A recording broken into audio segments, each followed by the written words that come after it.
Bonjour, bienvenue dans cette nouvelle émission Quoi de neuf. Aujourd'hui, je reçois quelqu'un que vous connaissez bien à Zouk Télévision. Il s'appelle Thierry Louis Léopold. Il est expert auprès des tribunaux. Il est professeur au CNAM. Et il est professeur au CNAM en copropriété. C'est aussi un expert immobilier. Bonjour Thierry Louis Léopold. Merci d'être à Zouk Télévision ce matin. Bonjour et merci à Zouk TV de m'accueillir, d'accueillir aussi la maison de l'expertise à travers moi, puisque nous avons une émission sur Zouk TV mensuelle sur l'immobilier. Très bien, ça me permet déjà de demander qu'est-ce que c'est que le CNAM, parce que ça fait très savant, mais qu'est-ce que ça veut dire exactement? Le CNAM, c'est le Conservatoire national des arts et métiers. C'est l'une des plus vieilles écoles qui existent en France, qui a été introduite en Martinique par le professeur Saint-Cyr, qui est aussi un de vos chroniqueurs dans l'émission Le Kiosque. Et la finalité du CNAM, c'est de pouvoir permettre l'apprentissage de divers métiers, aussi bien au niveau de l'expertise comptable que l'immobilier, dont je suis issu, et bien d'autres, puisque le CNAM va de petites formations jusqu'à des formations doctorantes. D'accord. Si je veux préciser quelque chose par rapport à la Martinique, c'est quand même l'une des rares grandes écoles qui a encore un prix, abordable pour les gens. Et ces enseignements sont dispensés où ça? Est-ce que c'est à la MEP ou je ne sais pas? Alors, la MEP, c'est une autre entité, mais les enseignements sont dispensés aussi bien sur le campus de Schellcher, mais le CNAM, par exemple, j'enseigne aussi au niveau de la J'ai l'impression que vous avez un prompteur et que vous regardez le prompteur pour me répondre. L'oublier ce prompteur, Thierry. Oui, c'est vrai que j'ai l'habitude de regarder le prompteur. Mais il ne faut pas. Voilà, je me regarde moi, c'est un peu narcissique. Je vois ça. Et simplement... on va gérer ce problème-là. Voilà. Et puis, voilà. Et ce qu'il faut bien comprendre, c'est que le CNAM a tendance à aussi permettre d'autres enseignements. Puisque par exemple l'autre enseignement que j'ai peut-être, c'est l'enseignement de droit de la construction. Par exemple, dans une licence. Dans la licence liée à la construction en Martinique, le CNAM est aussi partie prenante. D'accord. Ces enseignements coûtent cher au CNAM? Non, ils sont quand même abordables, parce que quand je vois les prix des grandes écoles en France, et non, mais bon, par exemple, je peux dire qu'une unité d'enseignement au CNAM, c'est 360 €. Mensuel? Non. Annuel. Ce qui fait que, par exemple, dans le temps, l'ICH pouvait coûter... C'est quoi l'ICH? L'Institut des études juridiques et économiques liées à l'habitation et la construction, dont je suis issu, dont je lui ai dit un petit bonjour. Monsieur Etifi a été l'enseignant pendant pas mal d'années.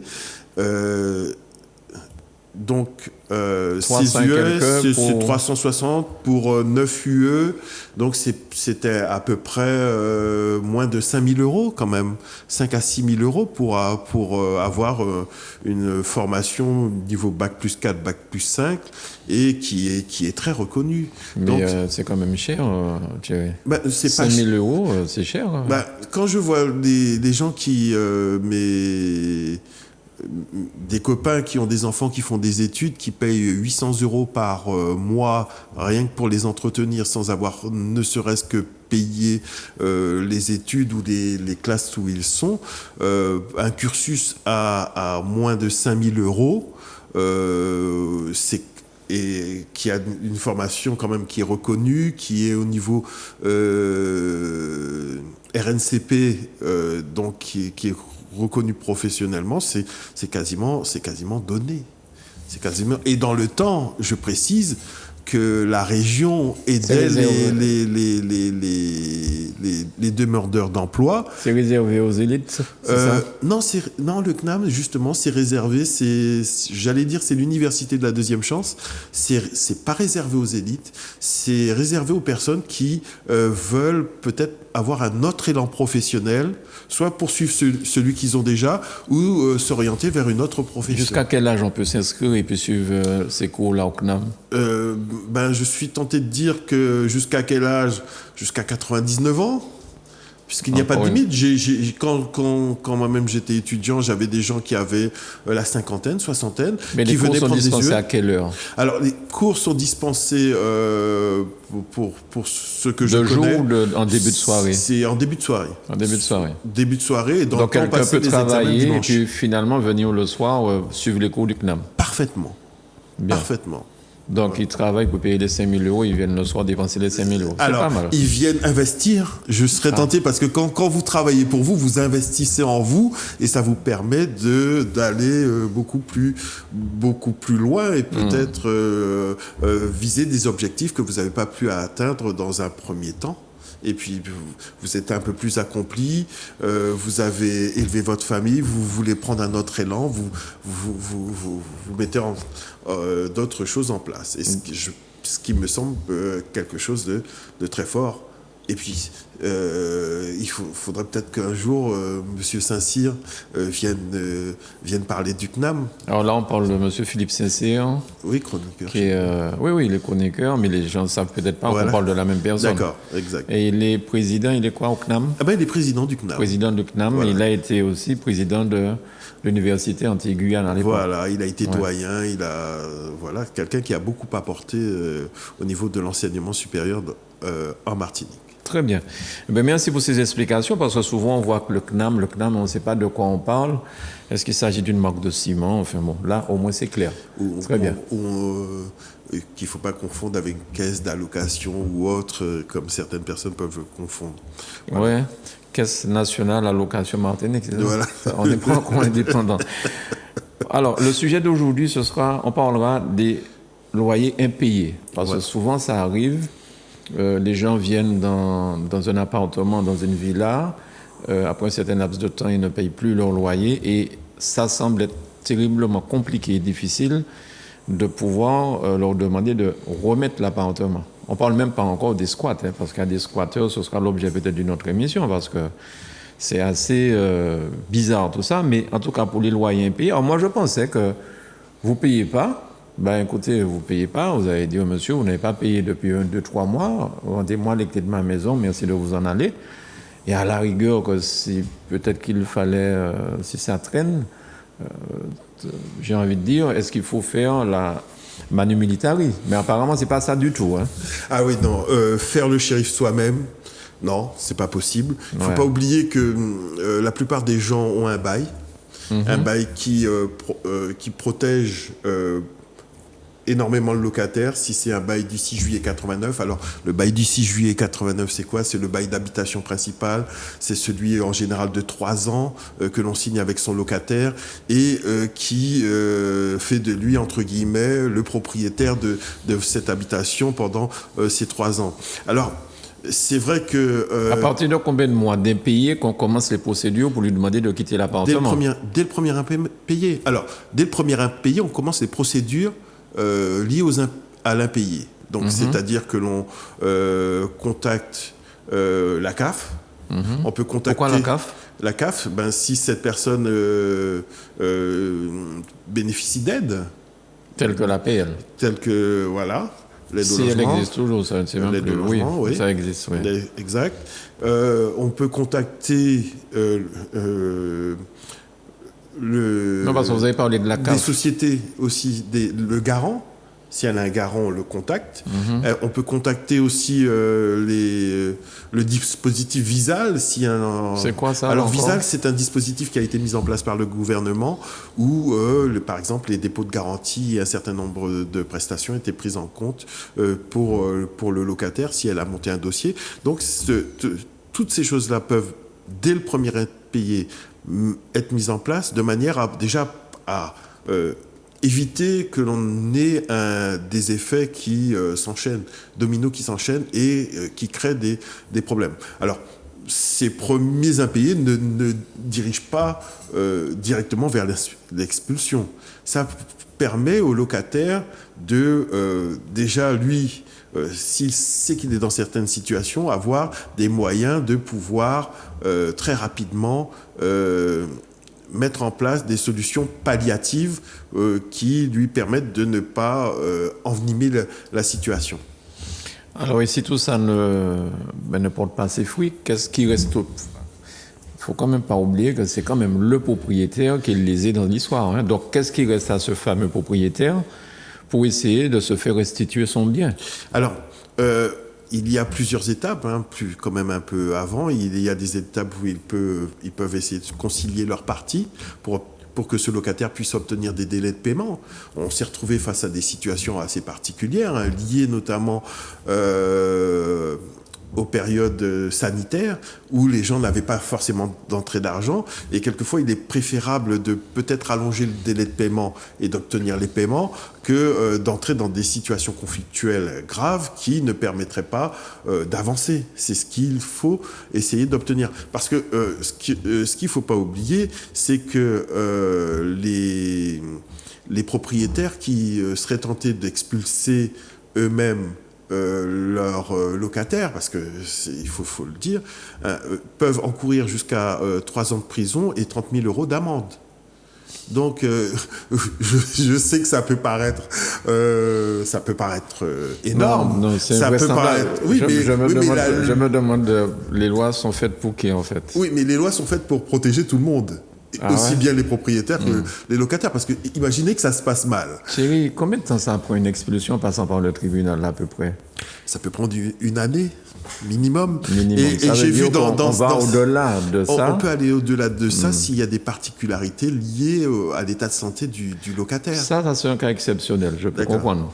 Mais sinon, un propriétaire, on lui dit gentiment, ben ça prendra 3 ans. Pour pouvoir récupérer sa maison. Et généralement, quand il récupère sa maison, elle est délabrée et les choses sont cassées et ceci, cela. Donc, quand en plus, vous êtes en train de me dire que c'est le propriétaire qu'on met en tôle et c'est lui qui doit payer une amende, c'est un peu gros, quoi. Alors, mais c'est la loi française. Généralement ou exceptionnellement, parce que le gros problème, c'est que j'ai eu beau chercher des chiffres, je n'ai pas eu de chiffres. De chiffres assez probants, parce que on peut avoir plus, ça peut être exceptionnel. Il y a des gens qui cassent, effectivement, on est tous au courant de gens qui cassent, mais il y a des gens aussi qui ont le souci d'être dans des habitats où ils sont, et puis c'est plutôt pour eux. De toute façon, dans le contrat, on dit, me semble-t-il de mémoire, il y a une phrase où on dit on doit gérer le bien en bon père de famille. Alors, quoi? Alors, la notion de bon père de famille a été un peu retoquée par les féministes, puisqu'on parle doit être géré ou administré raisonnablement. Voilà, c'est la phrase maintenant consacrée concernant cette chose-là. Effectivement. Ça veut dire que la personne qui est dans l'appartement doit faire attention, entretenir l'appartement. Oui. Le propriétaire a un droit de visite régulier. Oui. Pas tous les jours ni chaque semaine, mais c'est fixé. Il peut le fixer dans le bail aussi. C'est fixé dans le bail. Il vient voir si son appartement n'est pas en train d'être délabré. Et puis il y a une liste aussi de travaux qui peuvent être, et réparations qui peuvent être faites par le locataire, qui sont facilement trouvables sur Internet. Hein. Vous tapez travaux ou réparations faites par le locataire et vous verrez simplement la liste. Donc en fait, et c'était ça. Oui. On parlait donc des impayés. Oui. 3 ans, c'est énorme. Ça veut dire qu'on ne reçoit pas d'argent. Ça veut dire que les impôts vous taxent. Ça veut dire que vous avez des réparations à faire quand la personne est partie et votre appartement n'est peut-être pas louable tout de suite parce qu'il faut encore trouver de l'argent pour faire tout ça. Et quand on arrive à l'expulsion, qui est-ce qui prononce l'expulsion? C'est le tribunal?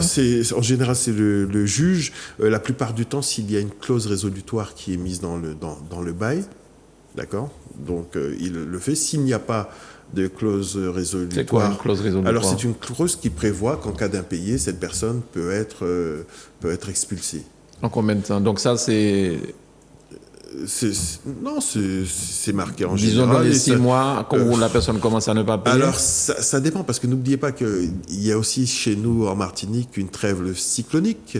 Je crois que c'était une trêve hivernale. Ah, la trêve hivernale, non, pas chez nous. Trêve cyclonique qui commence en juin et qui se termine en fin novembre. D'accord. Ah ouais. Donc on ne peut pas. C'est sérieux ça? Oui, oui, c'est très sérieux. Ah bon. Et c'est D'accord. très, Je crois que très, c'était très, la très trêve sérieux. hivernale française qu'on appliquait ici. Non, localement, on a trouvé quand même une Parade. solution. Une parade. C'est l'une des. Enfin, au moins, on a trouvé une solution à ce niveau-là. Et ça nous permet de pouvoir de protéger les personnes. Et concernant cette personne qui n'aurait pas les sous pendant 3 ans, non, elle peut se retourner vers un certain nombre d'organismes qui vont essayer de l'aider.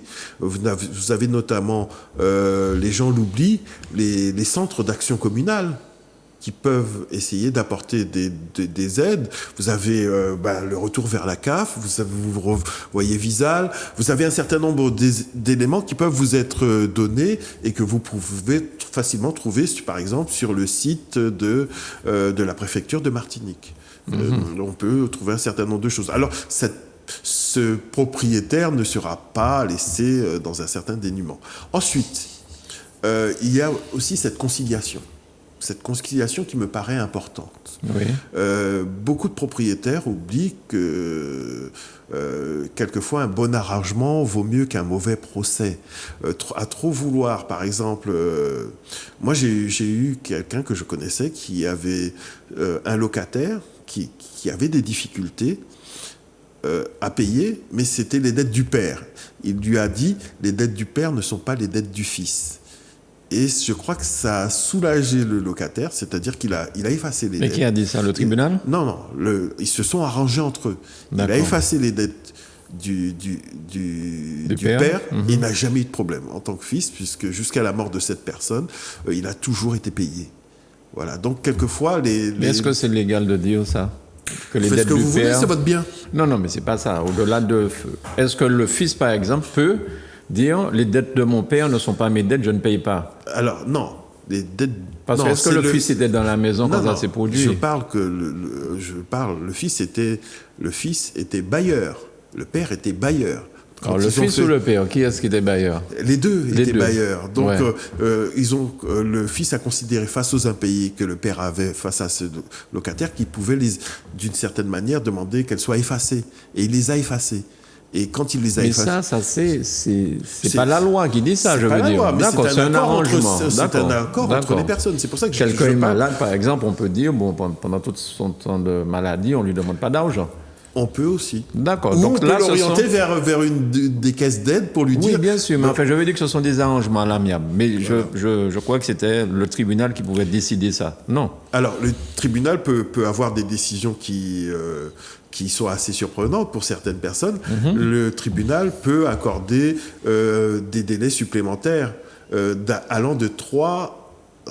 Comme on en discutait tout à l'heure, de 3 mois à 3 ans maximum si la situation du locataire, par exemple l'âge, l'état de santé ou la situation familiale le demande. Donc, effectivement, on peut aller vers des délais qui sont quand même assez grands. Et est-ce que vous avez à intervenir souvent au tribunal pour ce genre de soucis, des impayés, des expulsions, des choses de ce genre? Alors nous, au niveau de la maison de l'expertise, ou moi-même en tant qu'expert, j'interviens plutôt dans des explications ou dans des accompagnements. On intervient dans des accompagnements de manière à pouvoir permettre aux gens de trouver une solution où tout le monde peut sortir par le haut. C'est la chose primordiale, parce qu'on se rend compte finalement que par le dialogue, des fois, ou par des discussions bien menées, on peut arriver à faire comprendre aux gens que il faut trouver une solution.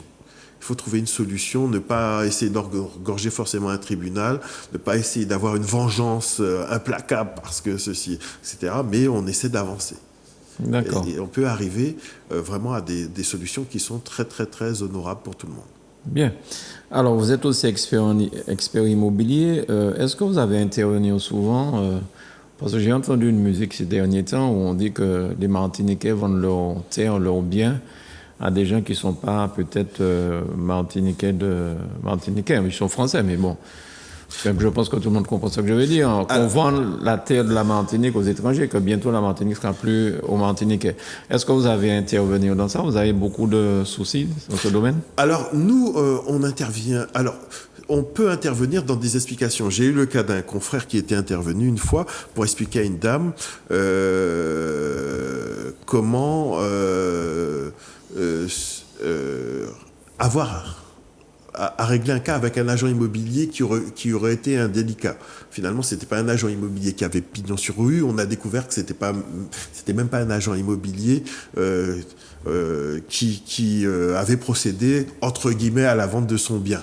Donc voilà. Faisons digression juste un instant. Oui. Tout le monde peut se dire, je peux déjà demain par exemple dire que je suis agent immobilier, ou il faut quand même avoir une carte professionnelle? Alors il faut avoir une carte professionnelle, il faut avoir une assurance responsabilité civile professionnelle, et pour certaines personnes, dans le cas de la manipulation de fonds ou pas, il faut effectivement avoir une garantie aussi qui est liée à cette activité. Il faut avoir, le texte parle d'aptitude professionnelle, donc c'est-à-dire que en fonction du texte, vous pouvez effectivement, quand vous remplissez toutes ces conditions, prétendre à être agent immobilier. Mais sans avoir suivi d'une école spéciale pour ça, je peux demain dire, voilà, demain je serai agent immobilier, c'est un business qui rapporte. Il y a des formations qui sont faites. Alors, est-ce que c'est un business qui rapporte ? Je ne sais pas, parce que quand je vois la multiplication des agences immobilières, quand je vois la multiplication des personnes aussi qui font ce métier, je me demande si à un moment ou à un autre, il ne faudra pas que tout le monde sorte, entre guillemets, monte patte blanche, puisque c'est l'expression consacrée, et que l'on puisse vraiment mettre en place quelque chose pour pouvoir avoir des reconnaissances particulières. La question qui était posée, c'était de savoir si nous prenions part ou pas à la vente des terres. Nous ne faisons pas de choix à la place des propriétaires. Donc ce sont les propriétaires qui font les choix, ce sont les promoteurs qui font des choix, ce sont des agents immobiliers qui orientent quelquefois des choix, mais compte tenu du nombre restreint de transactions qui sont laissées entre les mains des professionnels de l'immobilier, je ne pense pas que c'est ces personnes-là qui influencent pour certaines choses la vente des terres de ce pays. Alors, il semblerait qu'en Corse, pour acheter en Corse, il faut avoir passé un certain nombre d'années sur le sol corse. D'accord. Est-ce que ça vous paraît une idée à traduire à la Martinique, à la Guadeloupe, à la Guyane? Oui, mais pourquoi nos élus n'y pensent pas ? Est-ce que c'est moi, simple expert immobilier, qui vais faire ce constat-là ? Pourquoi nos élus ne se penchent pas sur cette idée ? D'autant plus que nous sommes dans une terre d'attractivité importante. Est-ce que c'est une bonne idée ? Si les Corses l'ont appliquée, c'est qu'ils avaient des besoins. Si les Martiniquais demandent à ce qu'elle soit appliquée, c'est peut-être qu'il y aura aussi des besoins. Quelque part, c'est pour défendre peut-être et que ce ne soit pas... Alors... Mais en même temps, on est soumis par la loi française. Donc. Alors, défendre, oui. Mais il y a des gens qui appliquent entre guillemets, des choix différents. Par exemple, je regardais dernièrement un reportage sur Saint-Barth, la collectivité où le maire a fait le choix de ne pas accueillir de logements sociaux chez lui. Et il paye une amende pour ça. Il paye une amende, mais comme ils sont riches. Mais les prix au mètre carré explosent. Alors moi, je suis pour que tout le monde vive sur notre terre de Martinique, où tout le monde vive dans le monde. Maintenant, c'est vrai qu'il va falloir quand même se pencher sur la situation des villes. Fort-de-France, il va falloir se pencher sur la situation de Fort-de-France avec toutes ces dents creuses ou toutes ces maisons qui sont en ruine. L'indivision, la rénovation urbaine, il faut se pencher là-dessus. Et puis, mais tout le monde ne pourra plus construire villa avec piscine. Hein. De toute façon, maintenant, il faut construire en hauteur. Hein. D'accord, mais on peut construire de manière différente. Il y a aussi l'enjeu des petites copropriétés. C'est-à-dire qu'une villa, maintenant, est séparée entre 3 enfants et chacun devient copropriétaire d'un lot. Ça aussi, on va devoir s'y pencher. Donc, on est dans une réévaluation, d'une évolution juridique au niveau de l'habitat de la Martinique qui va être d'ici peu un enjeu majeur. L'habitat devrait être un enjeu majeur, et aussi les crédits pour pouvoir acquérir des biens immobiliers devront être aussi des organes de réflexion importants. Merci Thierry Le Léopold de nous avoir porter comment dire, ces éclaircissements, en tout cas, sur cette difficile... enfin, j'ai envie de dire, les impayés, c'est quand même quelque chose de difficile. Pour les deux, de toute façon, si quelqu'un ne paie pas, c'est un mal-foi. Généralement, c'est parce qu'il ne peut pas vraiment. Mais il y a ceux qui sont spécialistes dans ça. Alors, ceux qui sont spécialistes, eh ben, il faut prendre des précautions avant, ne pas hésiter à appeler, faire des vérifications qui vous permettront de faire le nécessaire. Voilà. D'accord, donc la personne produise des documents, des choses... Ne serait-ce que les 3 dernières quittances de loyer, et puis ce serait déjà un minimum, et puis voir d'autres documents que vous... On a le droit d'appeler l'ancien Pourquoi pas propriétaire pour savoir s'il n'a pas eu de souci avec cette personne. Oui, pourquoi pas. Oui, on l'appelle. Ouais. Je donne un petit coup de fil, on ne sait jamais. Très bien. Alors, par notre coup de fil, à quel numéro on peut vous joindre si quelqu'un veut des explications plus approfondies? 0596 65 85 15. C'est un fixe ou C'est un fixe, C'est un fixe. Qui permet de joindre mon portable. 0596 65 85 15. Comme j'ai remarqué que certaines personnes d'un certain âge étaient plutôt habituées à ça, donc je préfère le faire comme ça. D'accord, Voilà. très bien. Merci beaucoup Thierry Léopold. Sans problème. Merci à Manuela pour la réalisation de cette émission. Elle est accompagnée aujourd'hui par Marvin. Merci à tous les deux. Merci à vous de nous avoir suivis. Donc, si vous avez un souci, Thierry Lou Léopold, 0596 65 85 15. 85 65 85 15. Il n'y a Oui. que des 5. Hein? Oui, c'est un numéro commercial. Très Ils ont bien. été très gentils. Merci, à bientôt. Merci, au revoir.